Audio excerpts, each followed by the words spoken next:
Salut à tous, c'est Vic, j'espère que vous allez bien et bienvenue dans cette nouvelle review de l'animé en Blu-ray. Aujourd'hui, on va parler d'un coffret qui... Il a mis du temps à arriver celui-là, vraiment, je vous le dis, il a mis vraiment beaucoup de temps à arriver. C'est Spy Family saison 1 qui enfin débarque en Blu-ray en France. Il était temps, il se faisait attendre ce coffret parce qu'il a été reporté un nombre incalculable de fois. Ça a exaspéré beaucoup de monde qui attendait ce coffret, notamment ceux qui l'attendaient pour l'avoir au sapin, sous le sapin à Noël, hein, bien sûr. Et il sort que en février actuellement. Je vous mettrai de toute façon tous les liens en description si vous souhaitez l'acheter. Quoi qu'il arrive. Alors, Spy Family, c'est le genre d'anime d'œuvre cross-média, œuvre originale en manga. Il y a eu un light novel, il y a eu un animé qu'on va parler aujourd'hui. Il y a eu un film d'animation qui est sorti très récemment. Il y a eu un jeu vidéo qui est sorti aussi. Bref, le phénomène Spy Family au Japon, aux États-Unis, enfin partout dans le monde, ça cartonne, ça marche bien. Et l'aspect comédie, espionnage marche très très bien quand même avec cette série, il n'y a pas de photo.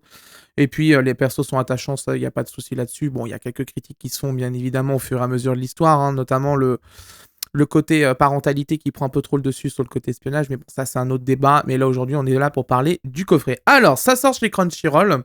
Trentaine d'euros en moyenne, quarantaine en fonction des boutiques et des promos que vous allez avoir au moment où vous allez l'acheter. Alors, je vous le dis, c'est une distribution Arcades, donc comme d'habitude, si vous avez des soucis au niveau des stocks vers vos Fnac, vos Leclerc, etc., dirigez-vous vers les liens que je vous mets en description. En général, c'est soit Animestore, soit Amazon, soit les deux. Vous êtes sûr, normalement, vous allez avoir votre exemplaire là-bas. Alors, première chose qu'on constate, visuel full, logo Spy Family ici, saison 1. On est très loin des coffrets qu'on a eu ces derniers temps, hein, notamment le fameux Nier Automata que je vous ai présenté, qui est une abomination hein, à mes yeux, ce coffret. Là, on est sur un coffret déjà en case rigide. Bien, ça c'est un coffret qui a été designé par la France, hein, ça, il n'y a pas photo. Case rigide avec un petit visuel, là ici, Spy Family saison 1, etc. C'est assez sobre. Peut-être un peu trop sobre, justement. Derrière, et là, c'est là où, justement, où ça fait un peu bizarre. Il n'y a aucune capture d'écran. Il n'y a pas de galerie de capture, il n'y a rien. C'est assez vide en fait. Hein. J'ai l'impression quand même qu'il y a eu un petit souci pour valider ce coffret quand même. Parce qu'en général, Crunchyroll, on les connaît. Ils font quand même beaucoup de visuels, etc. Ils mettent, voilà, comme sur les coffrets de My Hero Academia, par exemple, ou même sur Ranking of Kings saison 1 ou Blue Lock, etc. En général, le dos qui sert de flyer pour les informations, etc., quand même bien rempli. Là, ça fait assez vite quand même. Donc, on a la phrase d'accroche, le speech de la série qui est ici, comme vous pouvez le constater. Et vous avez en bonus 6 posters exclusifs recto verso, bonus vidéo, clip vidéo breezy, l'opening ending sans texte, vidéo edit des comédiens de doublage japonais à l'Anime Expo 2022. On ira voir si c'est traduit en français, ça d'ailleurs. Et vous avez au niveau des spécifications techniques le japonais et le français en stéréo avec les sous-titres français 604 minutes pour 25 épisodes en Dolby True HD. Et c'est bien sûr en haute définition ce coffret parce que c'est un Blu-ray et la série a été diffusée en HD donc il n'y a aucune raison d'avoir des Blu-ray SD. Alors on va l'ouvrir à l'intérieur. On va commencer. Alors vous voyez c'est une belle caisse rigide, hein, plutôt quali, hein, quand même bien rigide, c'est bien, c'est parfait, c'est ce qu'il faut hein, de toute façon pour ce genre de coffret. À l'intérieur vous avez le digipack, bon assez sobre au niveau design quand même, on aurait aimé un chouïa mieux quand même. C'est vrai que c'est un peu vide. Chacun a une part de lui-même qu'il ne peut montrer à personne. Tu vois, c'est marqué en tout petit là ici, c'est un peu dommage. Je sais pas, il y a quelque chose qui est un peu bizarre avec ce coffret, c'est que il est un peu vide quand même, je trouve, au niveau design. J'ai l'impression vraiment qu'il y a eu beaucoup de problèmes au niveau de la validation de ce coffret. Au fond, vous avez une petite illustration un peu, voilà, espion, etc. Vous voyez, au moins, il n'y a pas la bande blanche ici. Alors là, franchement, ça aurait fait dégueulasse avec le visuel du chapeau derrière.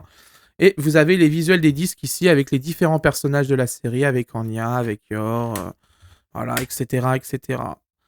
Bon, bah c'est un digipack assez sobre au niveau design, on aurait aimé quand même un peu plus de folie, surtout que l'opening de cet animé est quand même assez stylé. Il y a quand même beaucoup de choses qui sont très intéressantes au niveau compo. Ça me rappelait, d'ailleurs, on en discutait sur le Discord, vous avez le lien de Linktree en bas dans la description, et vous avez le QR code qui est apparu en début de vidéo, si vous souhaitez rejoindre le Discord. On en avait discuté en vocal avec AnimeHD et d'autres personnes.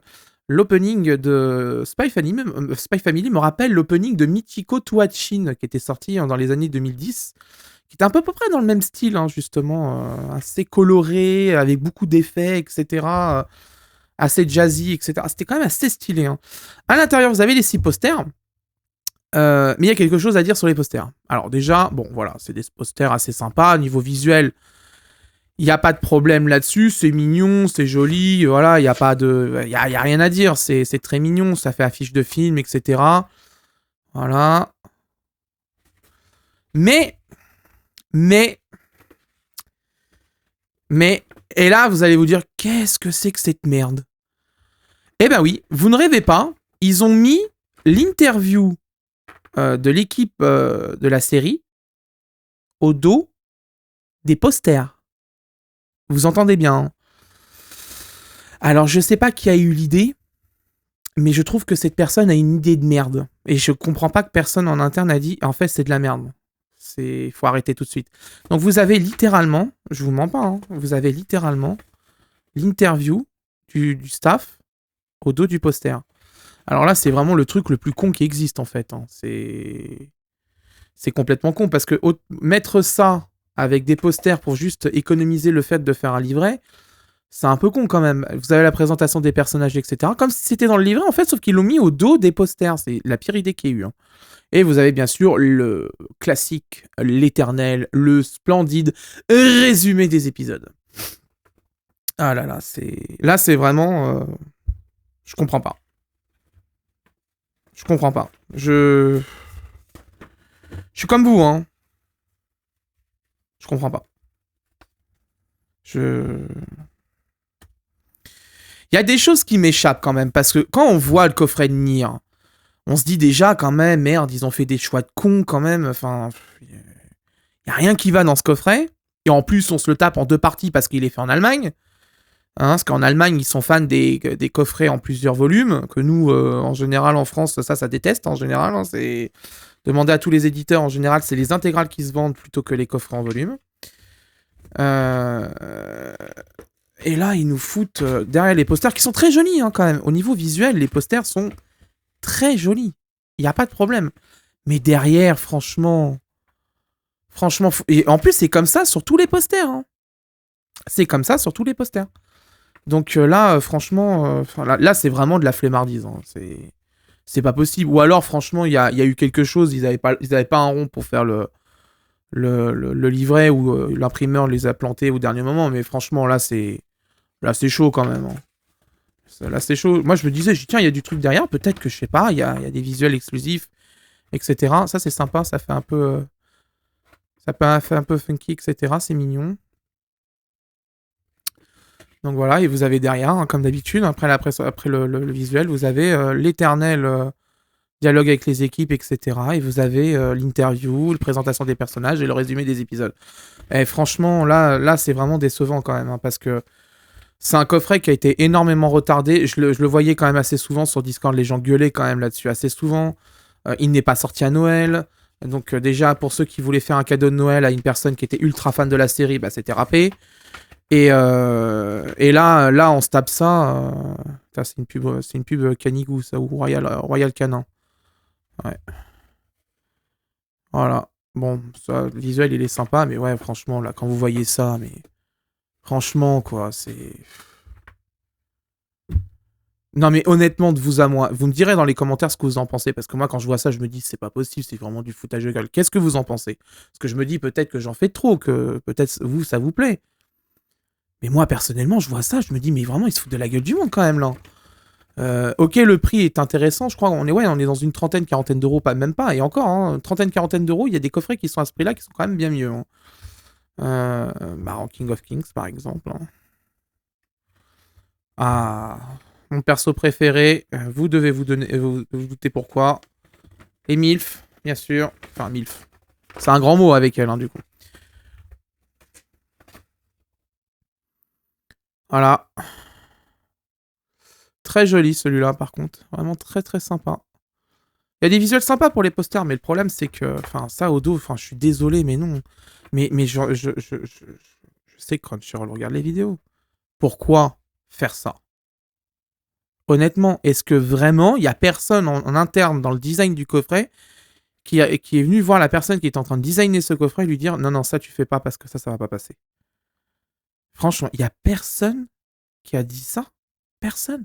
Personne n'a eu un garde-fou en interne. C'est chaud quand même, hein. Et là, c'est chaud, hein. Franchement, je vois au boulot, moi, quand il y a quelqu'un qui fait n'importe quoi, j'arrive derrière lui, je lui dis non, non, non, non, non, tu fais pas ça, hein. Ça va pas le faire, hein. Ça, c'est pas accepté, hein, pour le client, c'est pas possible, hein. Là, il y a personne n'a dit stop. C'est... wow. C'est passé sans problème, quoi. Bon, celui-là, il est sympa aussi comme visuel. Donc les présentations personnages, le fameux résumé des épisodes ici que vous voyez en bas. Et vous avez bien sûr la conclusion avec une interview de Loïc Fogger et de Fiona Frost. Ici, un dialogue en équipe. Mais bon, ouais, franchement, là, c'est... Ouais.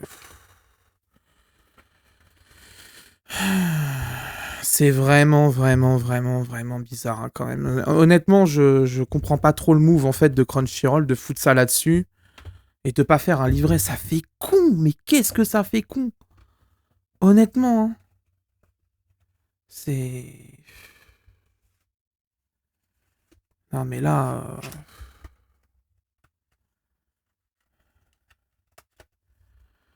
Je suis assez... Vraiment, je suis assez... Assez perplexe, là, quand même. Parce que je me dis, là, à ce stade-là, quand même, de juste pas voir, en fait, la connerie qui est en train d'être faite et que personne ne dit rien.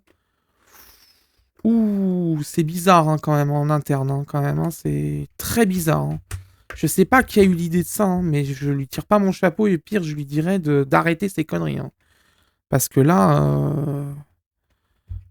le seul truc que ça va faire, c'est que ça va énerver les gens. Et d'ailleurs, je vous l'annonce tout de suite, hein. Moi, je sais que j'ai beaucoup de personnes qui ont déjà reçu le coffret parce qu'il était expédié par Anime Store en avance. Quand ils ont vu qu'il y avait les posters dedans, ils se sont dit, qu'est-ce que c'est que cette merde? Et c'est logique, c'est normal. Je veux dire, qui ferait ça, honnêtement, de vous à moi? Vous serez à la place de la designeuse ou du designer. Vous ferez ce genre de choix? Honnêtement? Moi, je pense que personne de sensé ferait ça, en fait.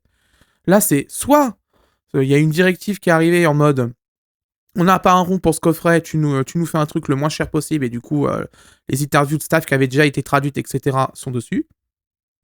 Alors là, c'est complètement con, parce qu'à ce compte-là, on fait juste pas de traduction des interviews, parce que ça coûte cher. Ou alors, la personne s'est emballée sur une idée, et c'est pas une bonne idée. Des fois, vous voyez, ça, c'est un truc souvent dans les entreprises, c'est que t'as toujours quelqu'un qui a une bonne idée dans sa tête, mais en réel, c'est pas une bonne idée, en fait. C'est la fausse bonne idée.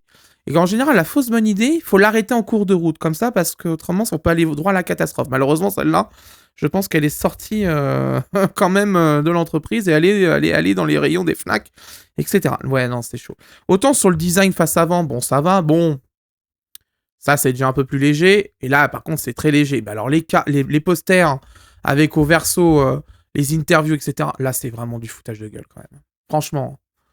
Là, c'est vraiment du foutage de gueule, hein. Autant les visuels sur les posters, j'ai rien à dire, ils sont très jolis. Mais là, le livret absent pour foutre ça derrière les posters, oh là là. C'est chaud, hein. Bref. Bon, on va analyser ça. Il y a beaucoup de choses à dire sur cet animé. Il y a notamment la vérification du master Blu-ray, parce qu'il y a eu des modifications qui ont été faites entre la version Crunchyroll diffusée pendant le simulcast et la version Blu-ray japonaise. Il y a eu beaucoup de correctifs qui ont été faits, c'est surtout du retrait de filtre anti-épilepsie, de choses comme ça, des retouches d'ombrage, etc. qui ont été faites. Donc je sais où il faut regarder de toute façon. Il y a déjà vraiment une liste des modifications qui ont été faites sur cet animé. Parce que comme il est très populaire, il est de toute façon automatiquement très documenté, donc il n'y a pas de souci là-dessus. Donc on va aller vérifier ça, et pour vous, ce sera dans quelques secondes, pour moi dans quelques jours. À tout de suite pour la seconde partie de la review en technique. J'ai pu analyser la série avec le Blu-ray qu'on a aujourd'hui de Crunchyroll et ce qu'il y a de dispo au niveau comparaison, au niveau frame de comparaison pour Spy Family en édition japonaise. Voici mon avis sur cette édition française. Sa définition est en 1900 par 1080 fps de 23,76, une compression en H264 et un débit vidéo qui en voisine en moyenne, je dis bien en moyenne, ça va dépendre des disques, à 35 mégabits par seconde. Sur le dernier disque, il y a un peu moins quand même parce qu'il y a pas mal de bonus à la fin. Tout droit adapté de l'œuvre de Tatsuya Endo, Spy Family est une production faite par le studio d'animation Cloverworks et Wit Studio. Au Japon, l'anime a bénéficié pour sa sortie Blu-ray d'un nouveau master qui a corrigé quelques défauts détectés et retirés pendant la diffusion TV. Et que nous avons eu via Crunchyroll puisque nous avions le même matériel pour le simulcast sur leur site pendant la diffusion TV. Sur notre Blu-ray français, bonne nouvelle, nous avons ce master Blu-ray. Un exemple pour vous illustrer ça, c'est sur l'épisode 5 quand Lloyd saute en l'air avec un spot de lumière qui le suit pour l'éclairer. Comme vous le voyez à l'image, il n'y a pas de lumière qui le suit, pourtant le spot est bien sur lui, il n'y a aucun doute là-dessus. Et sur le Blu-ray, cela a été corrigé. Voici le résultat et on voit bien les effets de lumière absents du Master TV qui sont présents désormais sur le Blu-ray français. C'est plein de petites corrections comme celle-ci, à droite et à gauche, sur pas mal d'épisodes en plus, il y en a quand même une bonne chier, mine de rien. C'est toujours cool car vraiment ça permet d'avoir la version la plus parfaite de Spy Family et donc les fans de la série seront quand même contents car nous avons le Master Blu-ray présent dans cette édition de A à Z. Concernant la qualité vidéo, la compression est plutôt bonne dans l'ensemble, la trentaine de mégabits qui est pour beaucoup, et une bonne répartition du débit à l'image est faite par le compresseur vidéo. Un léger dithering est appliqué sur le master, probablement par le laboratoire japonais pour contenir le color banding, car Spy Family abuse beaucoup par moment de dégradés de couleurs complexes, notamment sur scène sombre. Seuls les dégradés de rouge ont tendance à être un peu compliqués à maintenir. J'arrive à les voir de temps en temps, les légères traces sur mon écran de contrôle, mais je pense sur votre téléviseur, vous n'allez pas les voir parce qu'elles sont beaucoup trop légères pour qu'on puisse les voir sur un téléviseur. Sur mon moniteur, je le vois parce que moi, c'est étalonné vraiment comme pas possible. Donc, ça ne laisse aucun doute là-dessus, je les vois quand même. Dans l'ensemble, c'est une qualité vidéo plutôt très satisfaisante que nous avons sur Spy Family. Les fans de la série peuvent être rassurés. Le boulot est plutôt très bien fait sur ce Blu-ray. Au niveau du son, VO/VF Dolby True HD stéréo 24 bits 48 kHz. Alors, l'audio vidéo, comme d'habitude, identique au Blu-ray japonais. Au casque, c'est très agréable. Alors, sur une bonne barre de son, profitez-en pour monter un peu le son et écouter l'opening de la série, notamment l'opening 1 qui vaut vraiment le coup car il est top. L'AVF, c'est un sujet épineux pour moi. L'anime était diffusé sur G1 ou Game One de mémoire, mais une des deux chaînes pendant une période. Il a d'ailleurs même été multiples fois rediffusé. J'ai donc profité pour préparer la review et analyser le doublage pendant ce temps-là. C'est une VF produite chez Crunchyroll Productions France avec en direction artistique...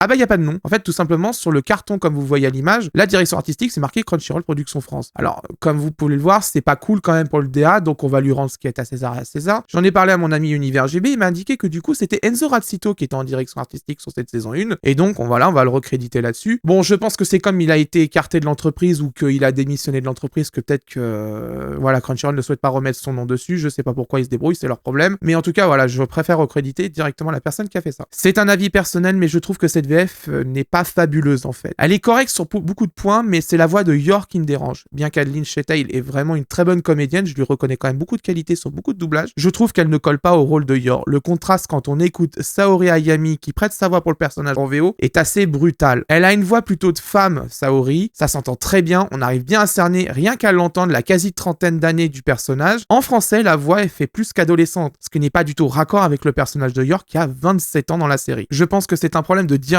artistique. La comédienne a de l'expérience, même beaucoup d'expérience, et là je vois pas comment une comédienne pareille peut vraiment être à côté d'un tel personnage. Je pense vraiment que c'est un problème de DA clairement, et j'espère que sur les saisons suivantes, et notamment le film qui est sorti il y a quelques temps, tout ça sera corrigé, qu'elle sera mieux dirigée dans ce personnage-là, parce qu'actuellement la saison 1, vraiment, ça s'améliore peut-être un peu vers la fin, et encore, mais vraiment au début, on entend vraiment la voix d'une ado, et ça ne colle pas avec le personnage de York qui a, comme je l'ai dit, 27 ans dans cette saison 1. C'est dommage car le reste de la VF est plutôt correct, c'est vraiment sur York où ça coince énormément à mes oreilles, et je trouve ça dommage parce que globalement, le taf est plutôt bon, le mixage est correct, ok tiers même, mais moins pire que ce que j'ai entendu sur certains doublages, mais là vraiment, clairement, il y a un vrai souci avec Adeline Chetail au niveau direction pour elle, c'est pas bon du tout, on la dirige pas correctement, ça s'entend, c'est vraiment, on la laisse avoir une voix d'adolescente trop dans les aigus, trop rapide, trop vive, alors qu'elle est plutôt posée en VO. Donc bon, je pense vraiment clairement à un problème de DA, c'est vraiment dommage. Mais comme d'habitude, je vous laisse un petit extrait pour vous faire un avis.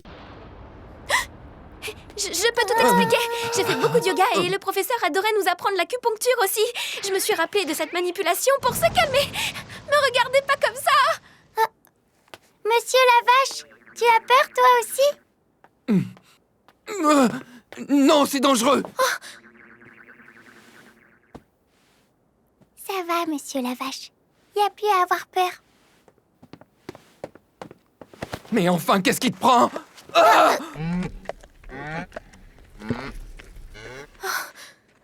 Ils rentrent à leur maison. Oui, on dirait bien. Heureusement que personne n'a été blessé.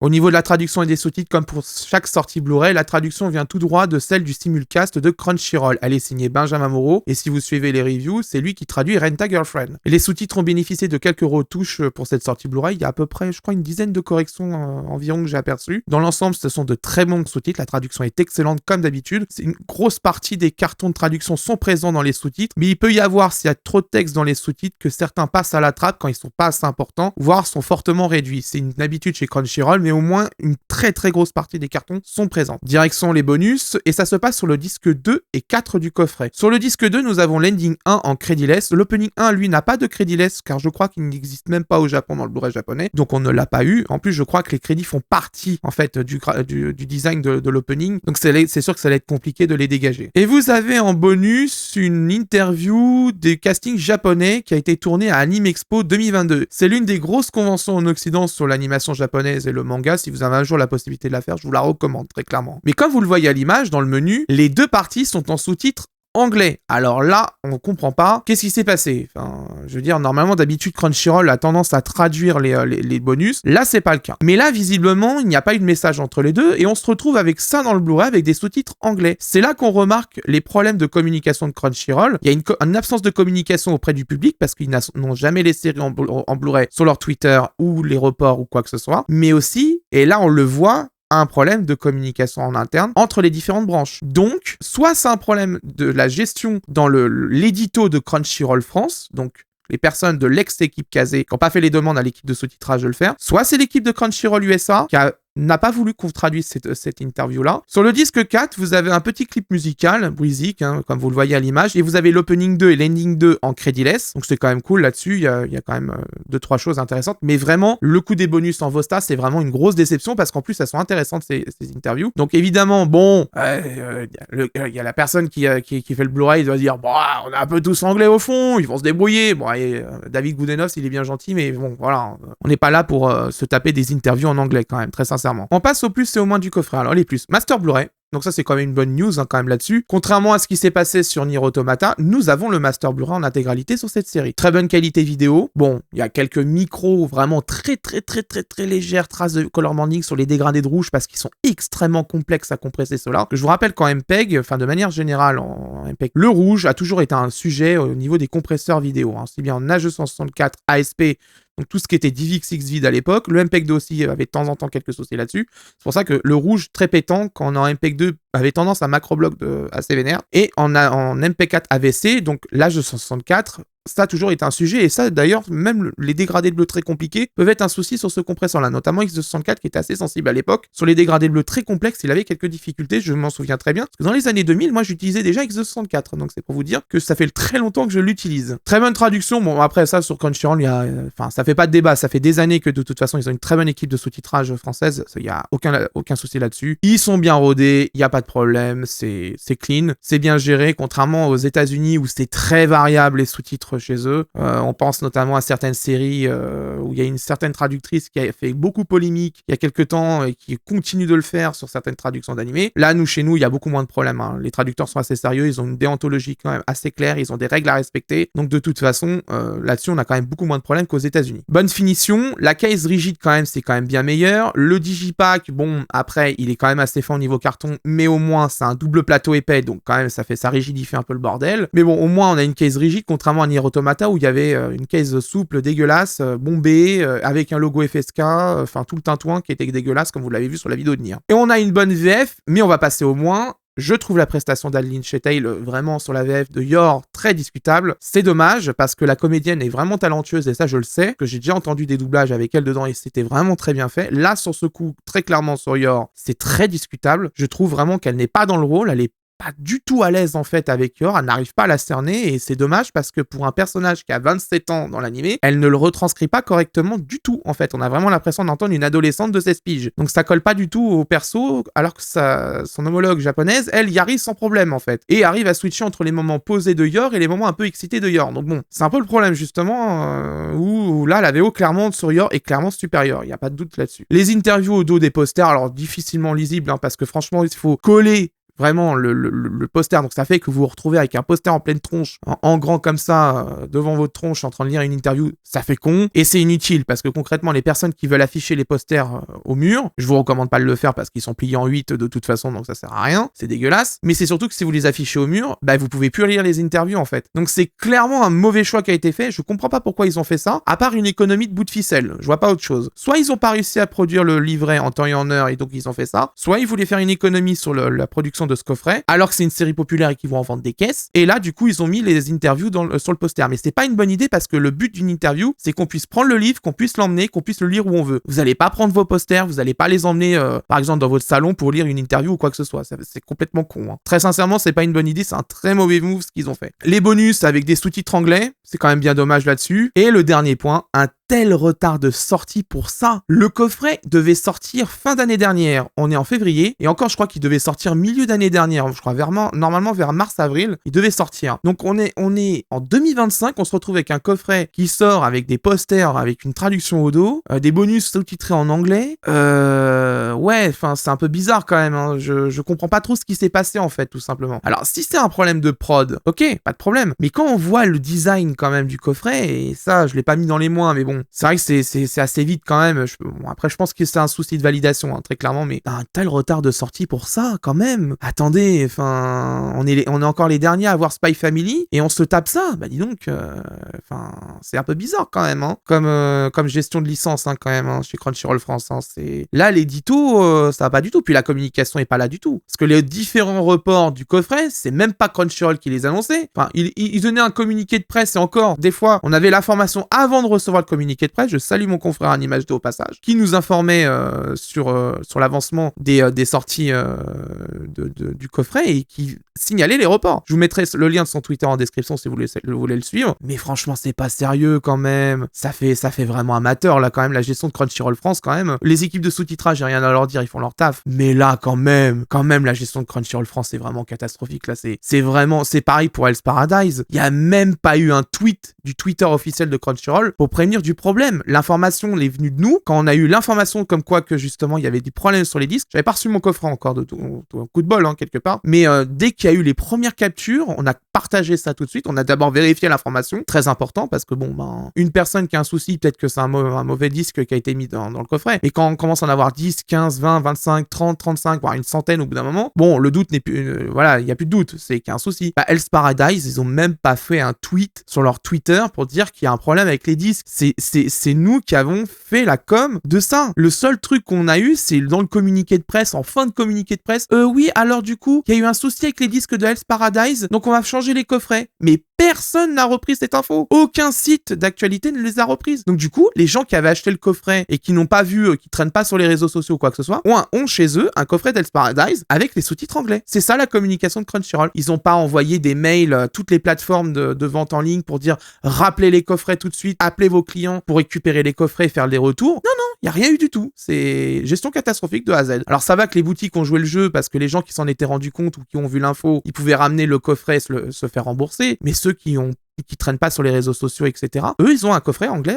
chez eux avec des sous-titres anglais et un doublage anglais. C'est ça la gestion de Crunchyroll France au niveau communication ces derniers temps. Si vous voulez acquérir la série en Blu-ray, donc ça c'est la saison 1 que vous voyez actuellement à l'image. Le coffret est vendu une trentaine d'euros en moyenne vous avez comme d'habitude tous les liens en description. Au vu du nombre d'épisodes, de la présence d'une bonne qualité vidéo, du master Blu-ray, ça vaut le coup juste pour archiver la série. Mais pour ceux qui veulent de la qualité premium avec un livret, etc. et des très très bonnes finitions, vous n'aurez clairement pas satisfaction avec ce coffret, ça c'est clair et net. Ça c'est le coup des posters avec l'interview au dos, c'est pas un bon move. Très sincèrement, une interview ça doit être lisible sur un livret, c'est son support de base tout simplement, ou sur un article en ligne, ou peut-être dans le menu du Blu-ray. Et encore, ça peut se discuter. Mais voilà, très clairement, c'est un coffret qui est fait avec un minimum d'effort, donc ne l'achetez pas à 50 € si vous le voyez à 50 €. 30 €, 39 €. Ça ira. Au-dessus, non. Voilà, c'est la fin de cette review. J'espère qu'elle vous a plu. Prochainement, il va y avoir en review. Alors, il y a pas mal de choses qui vont arriver. Hammer Béton, ça c'est un film que je voulais faire. En plus, j'ai lancé une édition Blu-ray, donc ça tombe bien, on va pouvoir faire la comparaison. Pompos the Cinéphile, donc du coup, on va pouvoir en discuter. Mais je vous préviens tout de suite, Pompos the Cinéphile, attention, le master Blu-ray, beaucoup de color banding, je l'ai vu. Sur le Blu-ray japonais, aussi bien sur le Blu-ray américain, il y a beaucoup de color banding, donc faites très attention attention, attendez la review avant de l'acheter parce qu'au moins vous saurez à quoi vous attendre sur le Blu-ray français. Peut-être qu'Olziani va réitérer l'exploit qui avait été fait sur Inuo où on a le meilleur Blu-ray qui existe au monde. Il est ultra propre, ou alors on va se retrouver avec la même chose que le Blu-ray japonais et le Blu-ray américain. J'ai envie de vous dire, bon, si c'est la même chose que le Blu-ray japonais et le Blu-ray américain, il n'y a pas de miracle, il n'y a pas de miracle. Mais peut-être que ça peut arriver, on peut avoir une très bonne surprise. Donc pour l'instant, je vous invite à attendre pour Pause de Cinéphile. Je ferai la review, il n'y a pas de souci. J'ai tout ce qu'il faut en capture d'écran, Blu-ray japonais, Blu-ray américain, donc comme ça on pourra faire la comparaison avec notre Blu-ray français. Si vous souhaitez soutenir les reviews, comme d'habitude, l'abonnement, le pouce bleu, la cloche, c'est super important. L'espace commentaire est disponible pour vous si vous souhaitez réagir à cette review. Restez courtois, je préfère vous le dire. Je le répète, des fois je suis obligé de supprimer des commentaires où il y a des insultes là-dedans. C'est vraiment pas cool les gars là-dessus, je préfère vous le dire. Pas d'insultes, pas de trucs comme ça. Les commentaires doivent rester courtois. Vous êtes lus de toute façon, donc tenez-vous à carreau là-dessus quand même parce que c'est pas cool. Parce qu'après je suis obligé de faire le ménage, donc voilà, je suis obligé de... Parce que j'ai une responsabilité légale sur l'espace des commentaires, donc je suis obligé de supprimer si vraiment là il y a clairement insulte ou diffamation, donc comme ça c'est fait. Et si vous souhaitez soutenir financièrement les reviews, bouton rejoindre, bouton super merci, comme vous voulez. Si vous souhaitez soutenir financièrement, c'est possible, mais ne faites pas de dons si vous vous mettez dans la merde. Je n'ai pas envie que vous vous mettez dans la merde pour ça. Faites-le que si, seulement si vous avez envie et vous le pouvez. Et uniquement si vous pouvez. Quant à moi, je vous laisse et d'ici là, portez-vous bien. Ciao.